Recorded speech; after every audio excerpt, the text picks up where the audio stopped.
Акча бөлүнгөнү менен натыйжа жок. Президенттин министрлер кабинетинин чечимдерин аткаруу көзөмөлдөө башкармалыгынын башчысынын орун басары Казыбек Молдажиев мамлекеттен аймактарды өнүктүрүү үчүн бөлүнгөн акча өз убагында өздөштүрүлбөй жатканын билдирди. Урматтуу аймак жетекчилери, акимдер, каражат болсо эле баардыгын бүтүрүп аймакты көрккө келтирет элек деген риториканы көп колдоносуздар, бирок тилекке каршы биз күткөн жыйынтыктар берилбей жатат.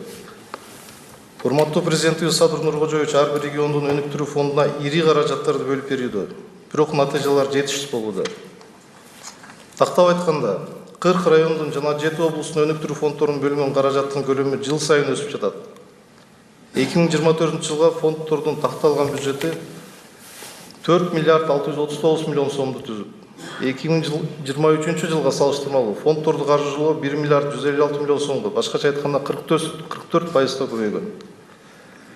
Бирок бул каражаттарды эффективдүү пайдалануу жана өздөштүрүү жагы төмөнкү деңгээлге түшкөн. Алсак, 2024 жылы 3 миллиард 570 миллион сом, же 77% гана өздөштүрүлгөн. Ал эми 1 миллиард 68 миллиондон ашык каражат өздөштүрүлбөй калган. Өздөштүрүү жагынан эң артта калган аймактар булар: Талас, Чүй жана Жалал Абад облустук өнүктүрүү фонддору. Ошондой эле Тоғызторо, Актала, Ноокен, Лейлек, Талас, Бакай Ата, Ысык Ата райондук өнүктүрүү фонддору. Негизги кемчиликтер же фонддор кандай каталарды кетирген, ошолорго токтоло кетейин. Биринчи көйгөй смета түзүү, пландоо кайра карап чыгуу начар деңгээлде. Долбоорго көзөмөл жүргүзүлбөйт, каражаттарды пайдалануу үстүртөн пландаштырылган. Алдын ала эсептөөлөрдө өтө көп каталар кеткен. Долбоордук сметалык документтерди кайра карап чыгууга көп убакыт сарпталган. Кээ бир учурларда сынактын жеңүүчүлөрү ар кандай себептерден улам жумуштарды аткаруудан баш тартышкан.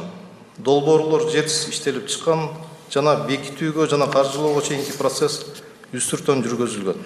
2024 жылы бюджеттен бөлүнгөн дээрлик 12 миллиард сом пайдаланылган эмес. Акчаны өздөштүрбөгөн мамлекеттик мекемелердин сап башында Улуттук илимдер академиясы, мамлекеттик бажы кызматы, облустарды жана райондорду өнүктүрүү фонддору турары айтылды. 21 февралда өткөн жыйында Минкап төрагасы Адылбек Касымалиев 7 райондун акимин иштен бошотууга сунуш берген. Ошол эле күнү акимдер кызматтан алынган.